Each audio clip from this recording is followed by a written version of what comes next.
Right now, 6 o'clock questions are still unanswered after the University of Houston never let the public know a suspected violent rapist got released from jail tonight. We're finally hearing from UH leaders 12 days, though, after a student was violently raped and robbed on campus. KPRC2's Bryce Newberry is live at UH.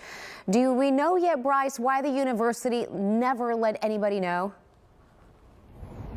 Daniela, I asked the UH president that exact question earlier today. Tonight, we still don't have a good answer for why there was no alert that Eric Brown had been released from custody just hours after that rape and robbery, despite the university saying that he was in custody and then actually being on the run for 10 days. Listen.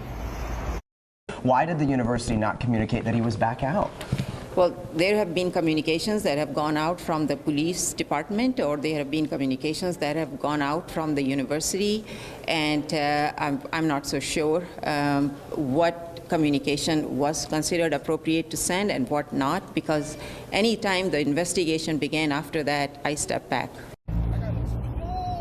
We have been digging for answers ever since this happened, and District Attorney Sean Tier told me mistakes were made in the handling of that rape case, that communication broke down with the UH Police Department, which resulted in Brown being released from jail less than 24 hours after the attack. Brown is now finally back in custody with a $15 million bond tonight.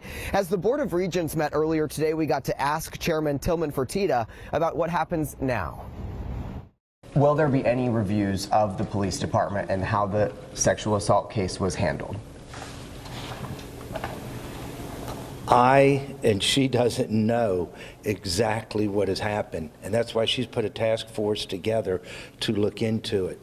But this happens all the time between DA offices and police departments. It's unfortunate that it happened in this incident, but it happens. And tonight, UH continues ramped up patrols all across campus. One student telling me that it's noticeable and encouraging, at least for the time being. As for Brown, he does remain in custody tonight, being held on a $15 million bond. He's charged with 3 felonies, all connected to that violent attack back on February 7th, and he's expected to face a judge first thing tomorrow morning. We're live at UH. I'm Bryce Newberry, KPRC 2 News.